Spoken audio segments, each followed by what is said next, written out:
La maleta en el pasillo. Era un viernes por la tarde, finales de octubre, cuando escuché el timbre sonar 2 veces seguidas, con esa impaciencia que tienen las personas que no conciben la posibilidad de que nadie las espere. Yo estaba en la cocina, terminando de preparar una crema de calabaza con el delantal todavía puesto y las manos húmedas. Marcos había llegado media hora antes, lo cual ya era raro, porque normalmente volvía del trabajo cerca de las 8. Recuerdo que lo vi sentarse en el sofá con una expresión extraña, como quien lleva todo el día cargando algo que pesa y no sabe cómo soltarlo. Le pregunté si se encontraba bien. Me dijo que sí, que estaba cansado. Fui a abrir la puerta. Valentina estaba en el rellano con 2 maletas grandes, una mochila colgada al hombro y una bolsa de tela reventando de ropa doblada a la carrera. Tenía el pelo recogido con descuido, los ojos ligeramente enrojecidos y esa expresión suya de siempre, la de alguien que ha tomado una decisión y solo espera que el mundo se adapte a ella. «Hola, Elena», dijo, y entró sin que yo hubiera apartado del todo el cuerpo de la puerta. Me quedé mirando las maletas, luego a ella, luego a Marcos, que seguía sentado en el sofá y que en ese momento se puso de pie con una celeridad que delataba que llevaba esperando este momento desde que había llegado a casa. «Cariño», empezó él, «Valentina va a quedarse con nosotros una temporada». 4 palabras. Una temporada, pronunciadas con el tono de quien informa de algo ya decidido, no de quien propone algo pendiente de acuerdo. «¿Cuánto tiempo?», pregunté. Mi voz sonó más tranquila de lo que me sentía. «Lo que necesite», respondió Valentina desde el pasillo donde ya había empezado a arrastrar la maleta más grande hacia el interior. El apartamento de Lavapiés era una ruina y el casero no ha renovado el contrato. Tampoco es que tenga mucho donde elegir ahora mismo. Esperé a que Marcos dijera algo más, que explicara por qué no me había llamado durante el día, por qué no me había avisado, por qué habían tomado entre los dos una decisión que afectaba directamente a mi casa, a mi espacio, a mi vida cotidiana, sin preguntarme nada. Pero Marcos solo dijo: «Dale, tiempo, es mi hija». Era la primera vez que escuchaba esa frase. No sería la última. Valentina tenía 28 años. Era hija de Marcos y de su primera mujer Cristina, con quien él había estado casado durante 8 años antes de que todo se deshiciera, por razones que nunca terminé de entender del todo, porque Marcos no era hombre de explicaciones largas. Valentina vivía en Madrid desde los 23, primero con compañeros de piso, luego sola, en ese apartamento de Lavapiés que según ella era una ruina. Yo la había visto en reuniones familiares en alguna Navidad. En el cumpleaños de Marcos el año pasado. Nuestra relación era correcta en la superficie y completamente inexistente debajo. Nos tratábamos con la cortesía específica que existe entre 2 personas que comparten un hombre, pero no comparten nada más. Esa noche, mientras Valentina instalaba sus cosas en el salón, había decidido ocupar el sofá-cama, sin preguntar si había otra opción. Escuché cómo le decía a Marcos por teléfono, creyendo que yo no podía oírla desde la cocina. «Papá, esto es temporal». «Ya lo sé. Pero es la casa de papá, ¿no?» «Pues algo es algo». «Es la casa de papá». Me quedé quieta un momento con la cuchara de madera en la mano mirando el vapor que subía de la cazuela. Pensé en decir algo. Pensé en entrar al salón y aclarar las cosas con calma sin aspavientos, simplemente explicando que esta casa no era la casa de papá, en ningún sentido legal ni práctico. Pero decidí no hacerlo esa noche. Era tarde. Valentina estaba claramente alterada. Marcos estaba claramente incómodo. Me dije que mañana, con luz de día, se podrían hablar las cosas con más claridad. Esa es probablemente la decisión que más he lamentado de todo este periodo. No aquella noche en concreto, sino el hábito que empezó esa noche, el de posponer. Lo que sí hice esa noche antes de acostarme fue ir al despacho. Es una habitación pequeña que uso como estudio con una estantería de libros, la mesa donde trabajo cuando me llevo faenas del trabajo a casa y un archivador de 3 cajones que siempre mantengo cerrado con llave. Abrí el cajón de abajo.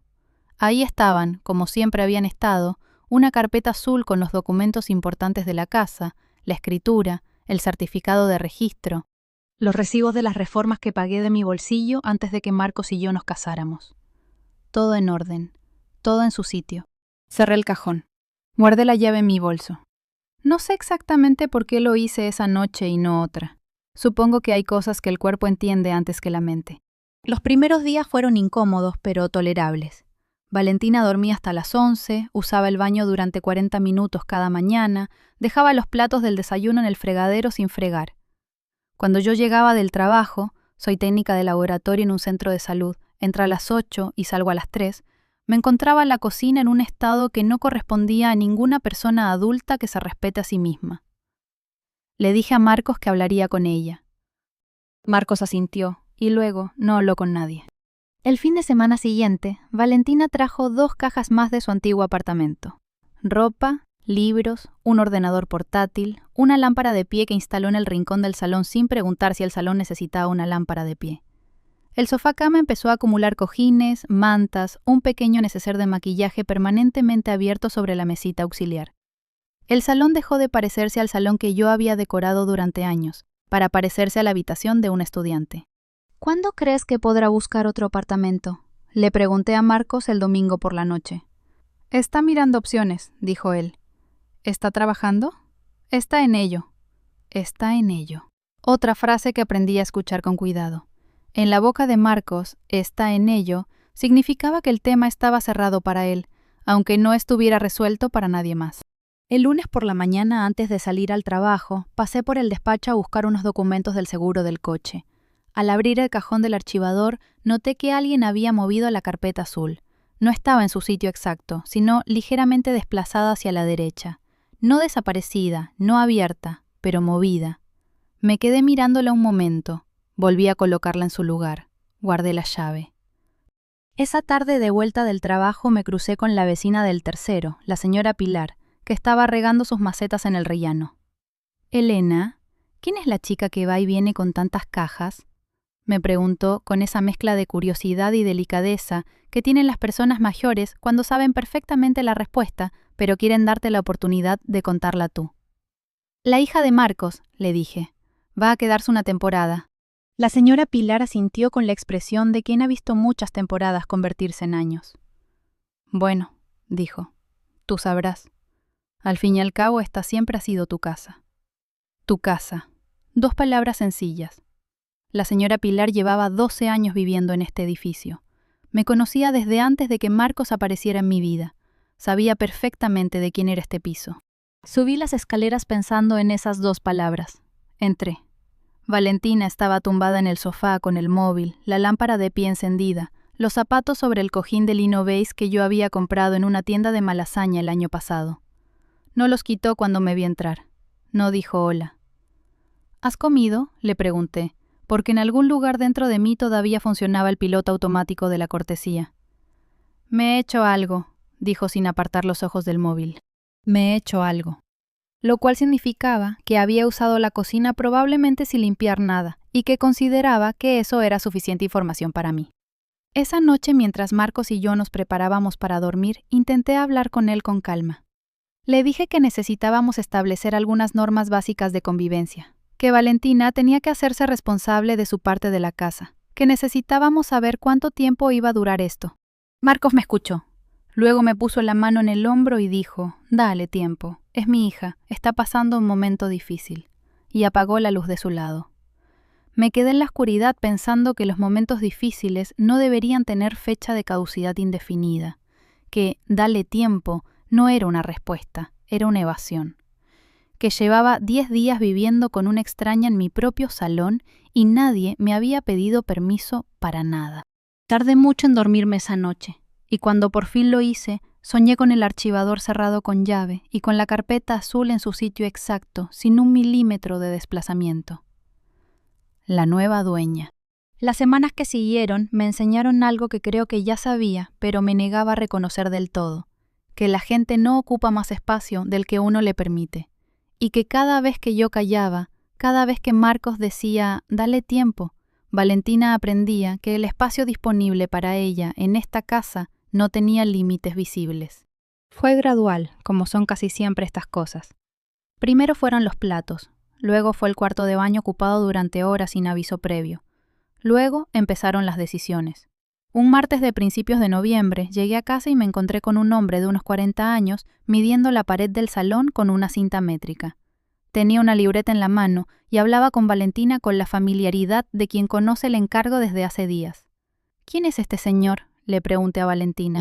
Un amigo que hace reformas, dijo ella sin girar la cabeza.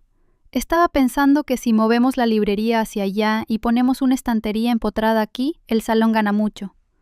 Me quedé mirándola, luego al hombre, luego a ella. Valentina, dije con toda la calma que pude reunir. Cualquier reforma en esta casa requiere mi autorización. Soy yo quien firma los contratos de obra aquí. Es solo una idea, dijo ella encogiéndose de hombros. Papá dijo que le parecía bien. Llamé a Marcos esa misma tarde. Me dijo que Valentina le había mencionado la idea y que él no había dicho ni que sí ni que no, solo que era una posibilidad.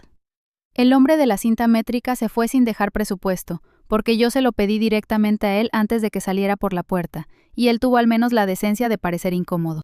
Marcos llegó a casa a las 8. No hablamos de la reforma en la cena. Valentina habló de una amiga suya que se había comprado un piso en Vallecas, de lo caros que estaban los alquileres, de lo difícil que era encontrar trabajo en su sector. Era diseñadora gráfica, o lo había sido, los detalles variaban según el día, y de lo mucho que agradecía poder estar aquí. Mientras tanto. Otra de esas expresiones que suenan a provisional y saben a indefinido. Al día siguiente volví del trabajo y encontré la cocina con los fogones usados, una sartén llena de restos de huevo en el fregadero y 3 tazas de café en la encimera. Valentina estaba en el salón hablando por teléfono a carcajadas, con los pies en la mesita del centro. Le pedí que recogiera la cocina cuando pudiera. Dijo que sí con un gesto vago de la mano y siguió hablando. A las 10 de la noche la cocina seguía exactamente igual. Empecé a llevar un registro mental de estas cosas. Sé que suena obsesivo, pero no lo era. Era simplemente la respuesta de alguien que empieza a intuir que necesitará recordar con precisión lo que ha ocurrido. Platos sin fregar, compras que consumía sin reponer. La vez que encontré mi ropa sacada de la lavadora a medio ciclo porque Valentina quería meter la suya. La tarde que llegué y no había agua caliente porque ella había estado duchándose durante media hora. Marcos lo veía, o lo intuía. Pero cada vez que yo intentaba hablar del tema aparecía, «Dale tiempo, es mi hija». Y la conversación quedaba suspendida en el aire como ropa mojada sin tendedero. Fue en la segunda semana de noviembre cuando Valentina dio el paso que yo no había anticipado, empezar a invitar gente. Era un sábado. Yo tenía planes de ir al mercado por la mañana y quedarme en casa por la tarde leyendo uno de esos sábados tranquilos que necesito para funcionar el resto de la semana. Cuando volví del mercado con 2 bolsas de verdura y el pescado para el domingo, me encontré con que Valentina había avisado a 4 amigas suyas para comer. No me lo había dicho. Las 4 chicas estaban en el salón cuando entré, cómodas con las bolsas apoyadas en el suelo y la lámpara de pie de Valentina proyectando una luz cálida sobre el ambiente, como si hubieran montado un pequeño salón de estar privado dentro del mío. Valentina hizo las presentaciones con el entusiasmo de quien enseña su propio territorio. «Chicas, esta es Elena», dijo, «la señora que nos ayuda en casa». Las 4 chicas sonrieron y dijeron encantada. Yo también sonreí. Creo que incluso dije algo amable, alguna fórmula de cortesía que salió sola, mientras una parte de mí procesaba despacio, con cuidado, lo que acababa de ocurrir. La señora que nos ayuda en casa. No la mujer de mi padre. No Elena que vive aquí. No simplemente mi nombre sin clasificación. Sino la señora que nos ayuda en casa. En plural, nos. Como si Valentina y Marcos fueran la unidad natural de esta casa, y yo fuera alguien contratada para facilitarles la vida. Entré en la cocina. Puse las bolsas sobre la encimera. Me quité el abrigo despacio. Me lavé las manos. Y mientras lo hacía, mientras el agua fría me corría por los dedos, tomé una decisión con una claridad que no había sentido en semanas. Esa noche, cuando las amigas hubieron ido y Marcos estaba ya en la cama, salí al balcón con el móvil. Era las 11:15. Encontré en la agenda el número de Carmen Solís, abogada especializada en derecho inmobiliario y de familia, a quien había conocido 3 años atrás a través de una compañera de trabajo. La había llamado una sola vez, cuando tuve una duda sobre el seguro del piso antes de la boda. Guardé su número por si acaso. El por si acaso había llegado. Le dejé un mensaje de voz. Le expliqué brevemente la situación. Le pregunté si podría hablar con ella durante la semana. Le mencioné que tenía todos los documentos de la propiedad guardados desde antes de casarme. Los que guardo, desde antes de casarme, en el archivador del despacho. Al día siguiente, Carmen me respondió. Podíamos vernos el miércoles a las 5. Esa semana Valentina le dijo a Marcos que estaría bien poner la tele del salón un poco más grande que la actual, ya tiene años. Marcos no dijo que no. Yo sí lo dije, sin alzar la voz, mirando a los dos con calma, que en esta casa los electrodomésticos los decidía yo y que la televisión estaba perfectamente bien. Valentina puso los ojos en blanco. Marcos miró al suelo. Esa noche en la cama, él me dijo que estaba siendo un poco inflexible. «Dale tiempo», repitió. «Es mi hija, está intentando adaptarse». Yo no dije nada, pero pensé que la adaptación no debería ir en una sola dirección. El miércoles fui al despacho de Carmen. Es una mujer de unos 50 años, pelo corto, gafas de montura fina, esa clase de persona que escucha con toda su atención y toma notas en papel, no en pantalla. Le expliqué todo desde el principio. Ella escuchó sin interrumpirme. Cuando terminé, abrió una carpeta y me preguntó si había traído copia de la escritura. Saqué la carpeta azul del bolso. Carmen revisó los documentos durante varios minutos. Luego me miró por encima de las gafas. Elena dijo: «Este inmueble es un bien privativo tuyo, según el artículo 1346 del Código Civil. Lo compraste antes del matrimonio con fondos propios. Está escriturado exclusivamente a tu nombre y en vuestro régimen matrimonial de gananciales. Esto lo excluye del caudal común. Tu marido no tiene derecho sobre este piso y su hija evidentemente tampoco». Lo sabía. Lo había sabido siempre. Pero escucharlo de la boca de alguien con los documentos delante tuvo un efecto distinto, como cuando una luz que has tenido encendida durante mucho tiempo se vuelve de repente más brillante y te hace ver con más nitidez el contorno exacto de las cosas. «¿Qué puedo hacer si la situación empeora?», pregunté.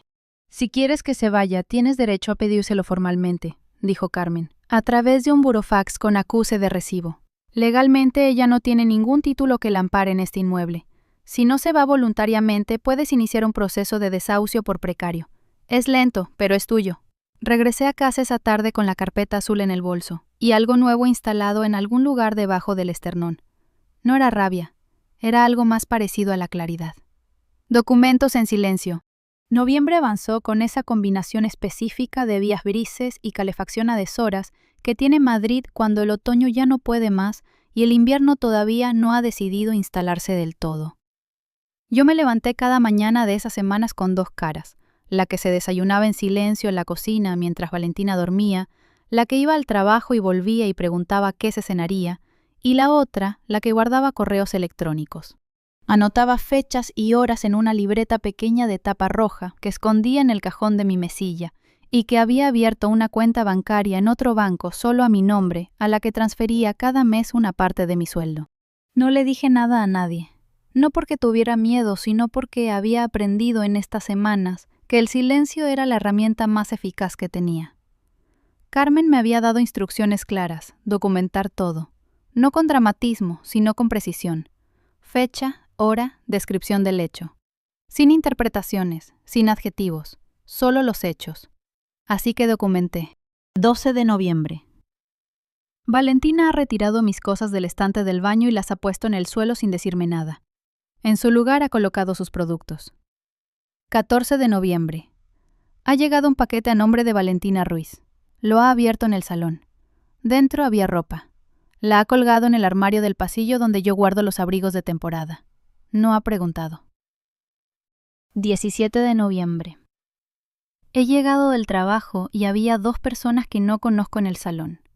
Valentina me ha presentado como la señora de la casa, esta vez sin el añadido de que nos ayuda, pero con el mismo tono de quien presenta a una empleada doméstica a unos visitantes. 19 de noviembre.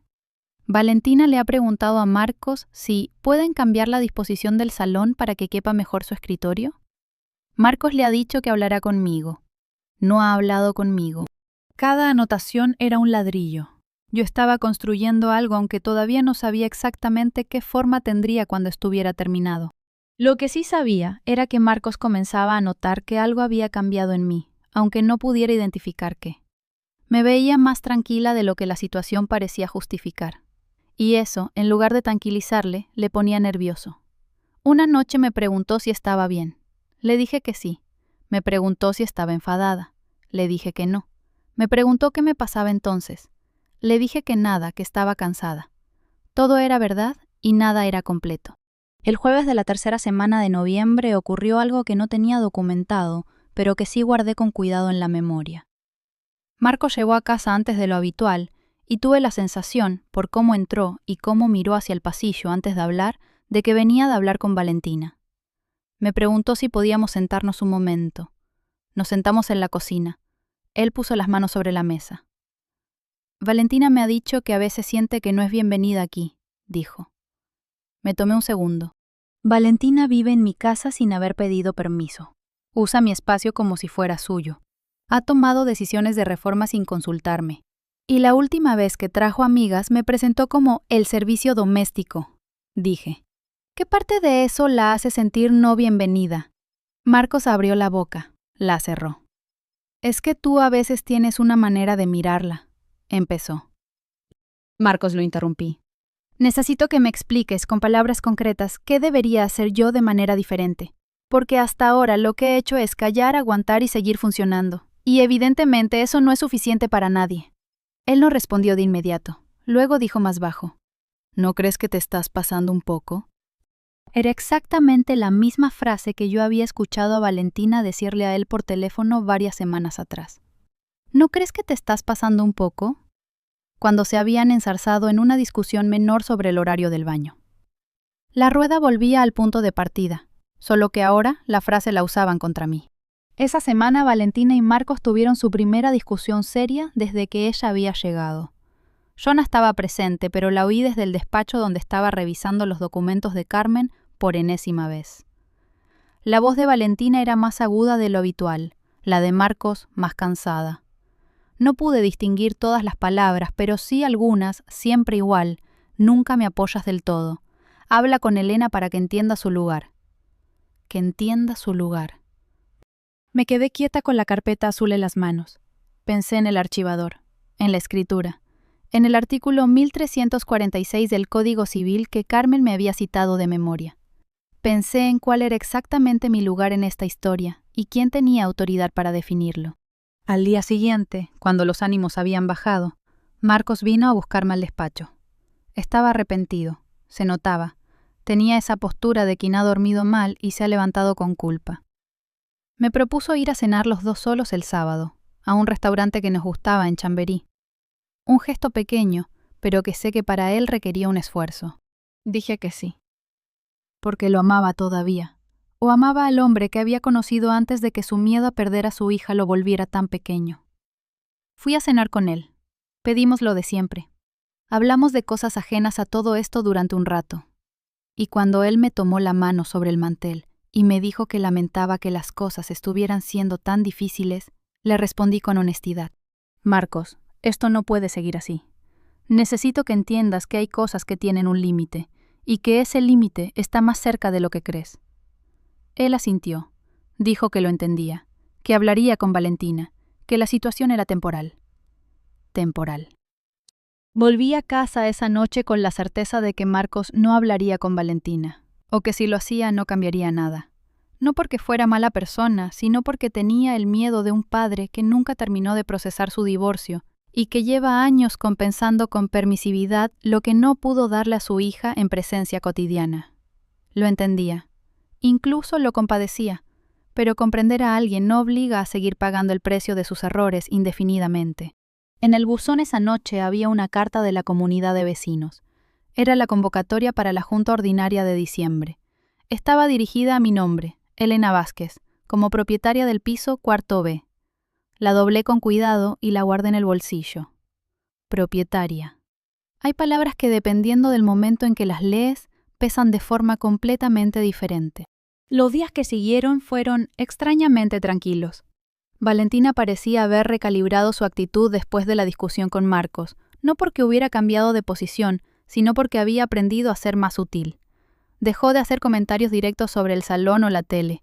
Empezó a preguntar antes de invitar a nadie, aunque preguntar, en su caso, consistía en anunciar con 40 minutos de antelación. Limpiaba la cocina cuando llegaba yo, no antes, no con proactividad, sino reactivamente cuando mi presencia lo hacía ineludible. Pero una noche, volviendo tarde del trabajo porque habíamos tenido una urgencia en el laboratorio, la oí hablar por teléfono en el salón. Hablaba con alguien a quien llamaba Sonia, probablemente su madre, a quien yo no conocía en persona.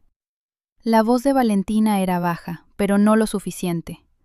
No, mamá, de momento estoy aquí. Es la casa de papá, tengo todo el derecho de estar. Además, Elena no puede hacer nada, papá no se lo va a permitir. Me detuve en el pasillo. Escuché. Ya sé que es su mujer, pero esta casa es de papá, ¿o no? Pues mientras él esté aquí, yo tengo dónde quedarme. Seguí caminando hacia el dormitorio. Cerré la puerta sin hacer ruido. Saqué la libreta roja y anoté la fecha, la hora aproximada y las palabras que había escuchado con la mayor fidelidad que pude. Luego escribí al final de la anotación en letras más pequeñas. Esta casa no es de papá. No era rabia, era un recordatorio.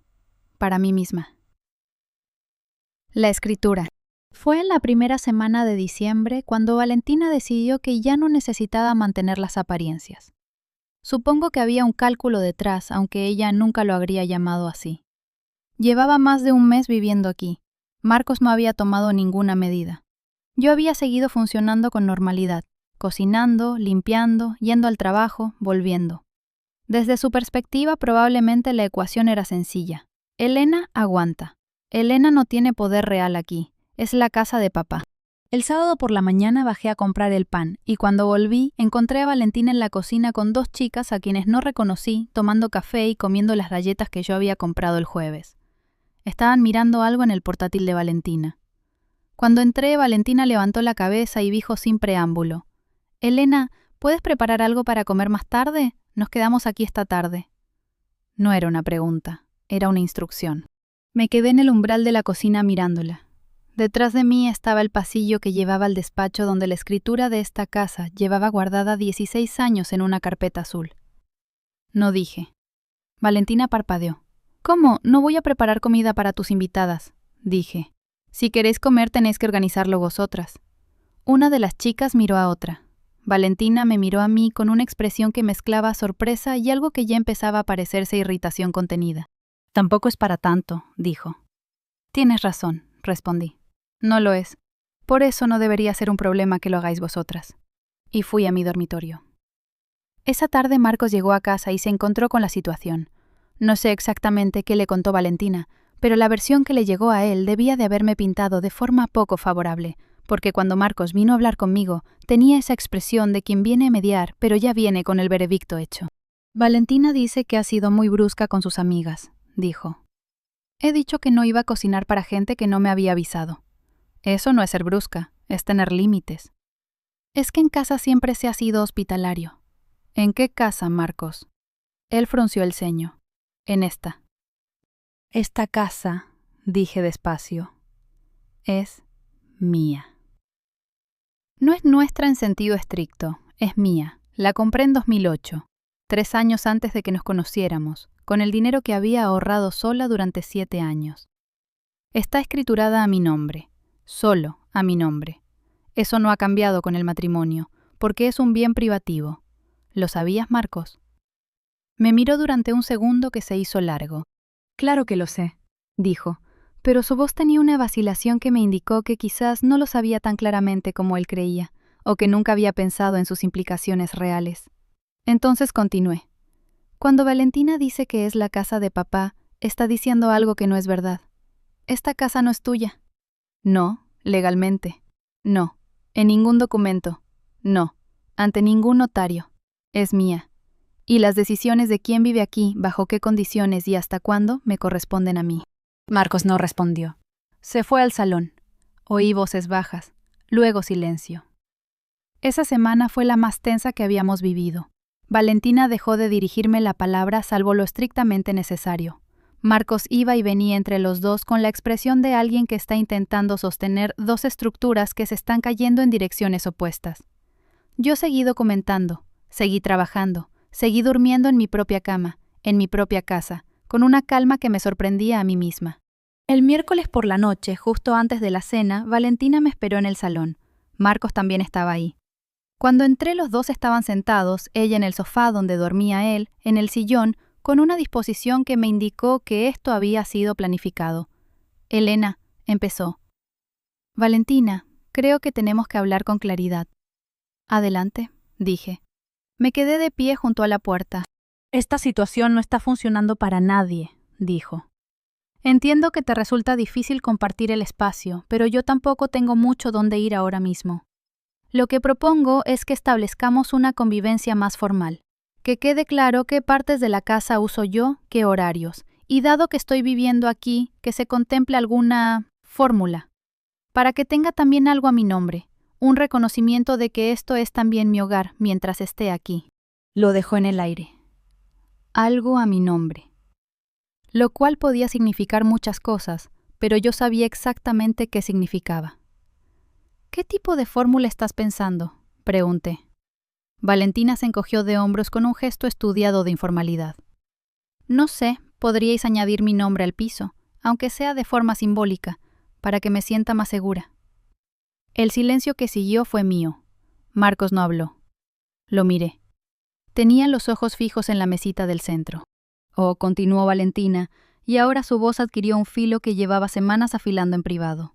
Si esto no es posible, quizás lo mejor sería que papá y yo evaluáramos otras opciones. Él es quien decide si sigo aquí o si buscamos otra solución. Al final, como siempre he dicho, esta es la casa de papá. Esta es la casa de papá. 5 semanas. 40 días exactamente, desde que Valentina había aparecido en el rellano con sus 2 maletas. 40 días de es la casa de papá, de dale tiempo, de la señora que nos ayuda en casa, de zapatos sobre mis cojines y platos sin fregar y reformas no solicitadas, y yo anotando fechas en una libreta de tapa roja. Me di la vuelta. Fui al despacho. Abrí el cajón de abajo con la llave que llevaba en el bolso desde el primer día. Saqué la carpeta azul. Volví al salón. La puse sobre la mesita del centro frente a los dos. Esto es la escritura de esta casa, dije. Está firmada ante notario en febrero de 2008. Está a nombre de Elena Vázquez Morales, que soy yo. El régimen económico de nuestro matrimonio es de gananciales, pero este inmueble queda excluido por ser un bien privativo, adquirido antes del matrimonio con fondos propios. Artículo 1346 del Código Civil. Puedes consultarlo. Valentina no cogió los papeles. Los miró desde donde estaba. Hay también, continué, una nota simple del registro de la propiedad de Madrid actualizada que pedí hace 3 semanas, donde consta mi nombre como única titular. No hay cargas, no hay cotitulares, no hay ningún usufructo a favor de tu padre ni de nadie. Marcos había levantado la cabeza. Me miraba con una expresión que no supe leer del todo. No era traición, no exactamente, pero tampoco era comprensión limpia. Era algo intermedio, más parecido al vértigo de quien se da cuenta de que ha estado caminando por un terreno que creía conocer y resulta que no tenía los mapas correctos. Esta casa no es de papá, dije. Y esta vez no lo dije en el despacho, en una libreta pequeña, sino en voz alta, en el salón, con los documentos sobre la mesa. Nunca lo ha sido, y ninguna de las decisiones que tú has tomado en estas semanas tenías autoridad para tomarlas, ni las que has propuesto esta noche, tampoco. Valentina me miró, luego miró a su padre. Papá, dijo, y su voz era distinta, ahora más pequeña, menos segura. ¿Sabías esto? Marcos tardó en responder. Cuando lo hizo, su voz sonó cansada. Sé que el piso estaba a nombre de Elena, dijo. No había pensado en las implicaciones exactas. ¿No habías pensado? La voz de Valentina había perdido el filo y ganado algo más parecido a la incredulidad. Me has tenido aquí 5 semanas diciéndome que esto era la casa de papá, y resulta que... Yo no te he dicho eso, dijo Marcos. Y era verdad, nunca lo había dicho, solo lo había permitido. Eso lo has dicho tú. El silencio que siguió fue el más denso que había experimentado en mucho tiempo.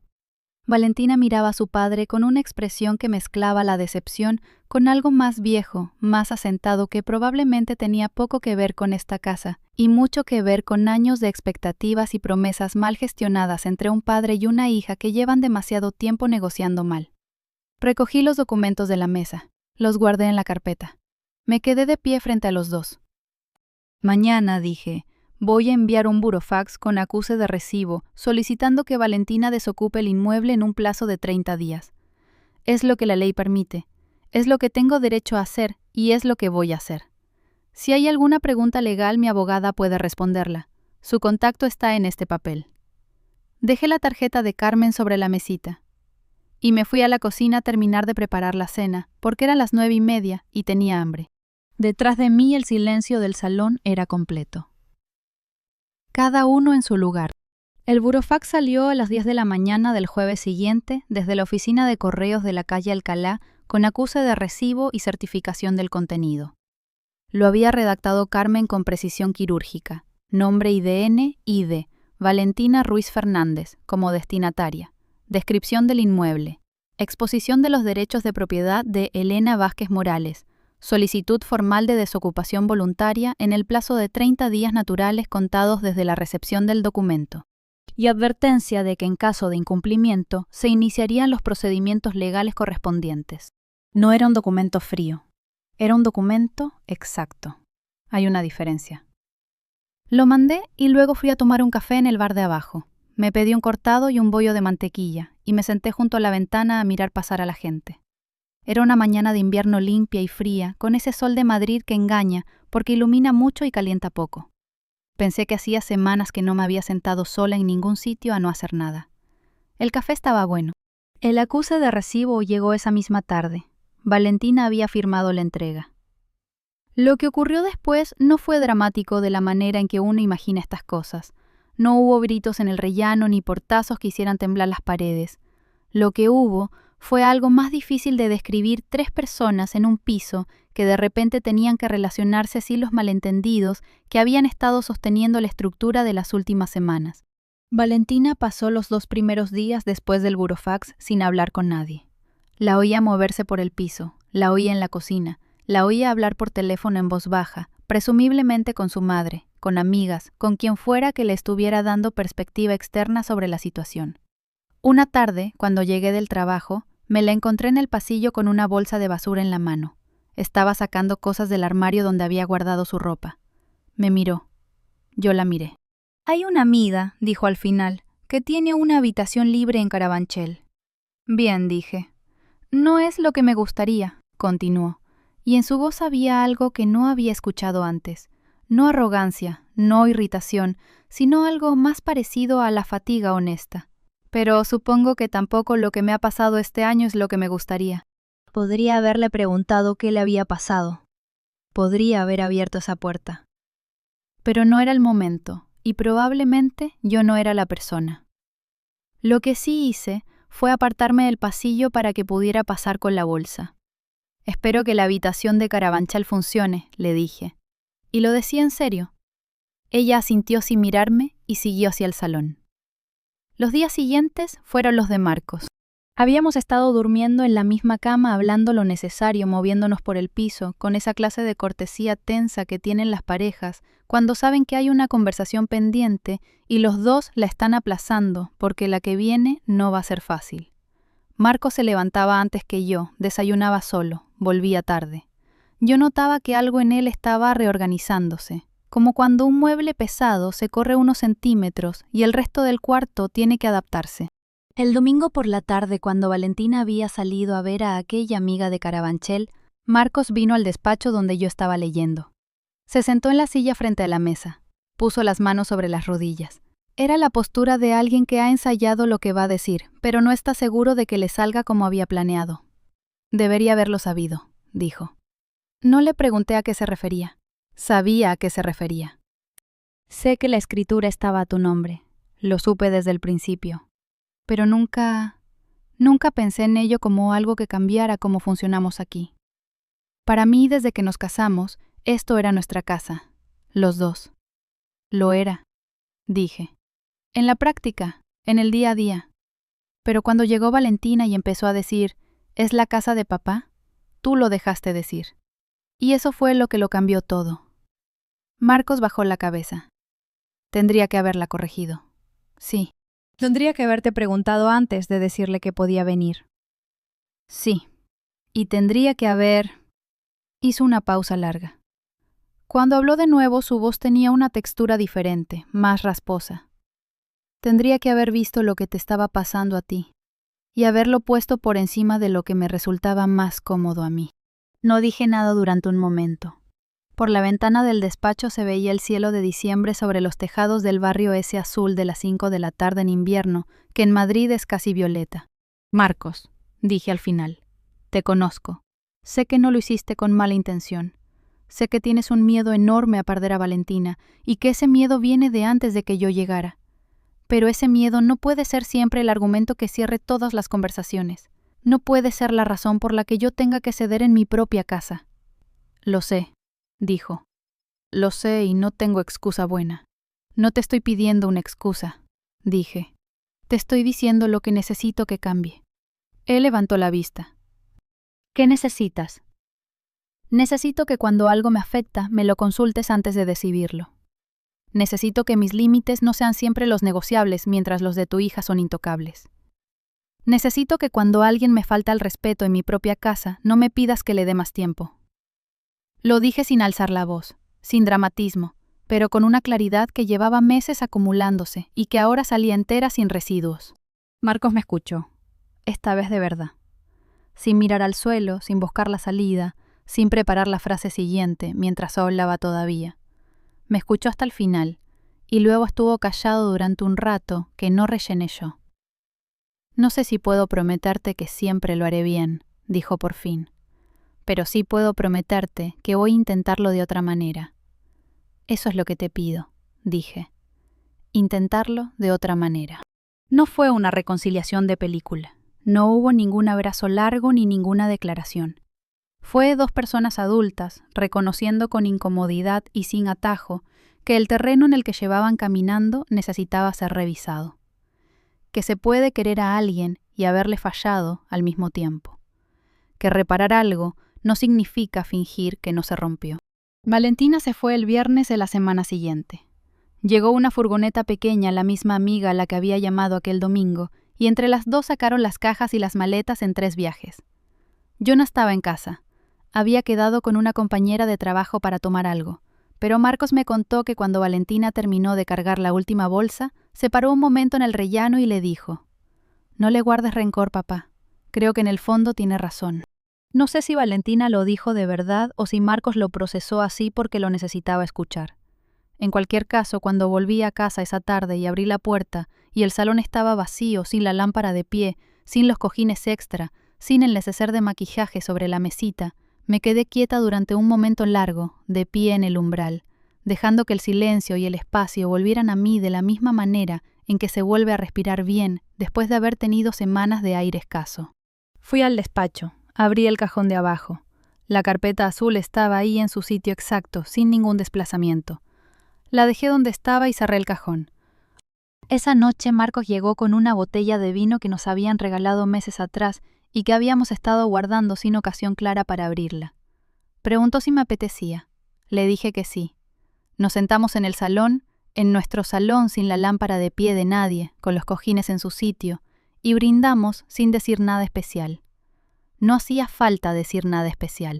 Fuera en la calle, Madrid seguía siendo Madrid, ruido de tráfico, voces de niños en el parque de abajo, el olor a frío limpio que tienen las noches de diciembre en esta ciudad. Y dentro, esta casa seguía siendo esta casa, mis libros en la estantería, mi cuadro en la pared de la entrada, los azulejos del baño que elegí yo, en una tarde de primavera de 2007 en una tienda de Legazpi. Esta sigue siendo mi casa, y eso, al menos, no ha cambiado. Hubo un momento en medio de todo esto en que Valentina le dijo a sus amigas que yo era la señora que les ayudaba en casa. Durante semanas pensé en esa frase. No con rabia, sino con algo más parecido a la tristeza de quien ve cómo alguien construye una realidad alternativa y la defiende como si fuera la verdadera. Lo que aprendí de todo esto no es que haya que ser dura ni inflexible, es que hay una diferencia enorme entre ser generosa y ser invisible. Puedes dejar espacio para los demás sin borrarte a ti misma. Puedes querer a alguien y al mismo tiempo no rendirte ante sus miedos. Y cuando alguien te dice que tu casa es la casa de otro, a veces la respuesta más poderosa no es gritarlo. Es abrir un cajón, sacar un papel y dejarlo sobre la mesa sin añadir nada más. Si alguna vez has sentido que te han hecho extraña en tu propio hogar, ya sea tu casa, tu trabajo o cualquier espacio que construiste con esfuerzo propio, me gustaría que lo contaras en los comentarios. No porque haya una solución única, sino porque hay algo que cambia cuando sabes que no eres la única que ha tenido que aprender a defender lo suyo en silencio. Si esta historia te ha dicho algo, suscríbete al canal y activa la campanita. Cada semana hay una historia nueva. Hasta la próxima.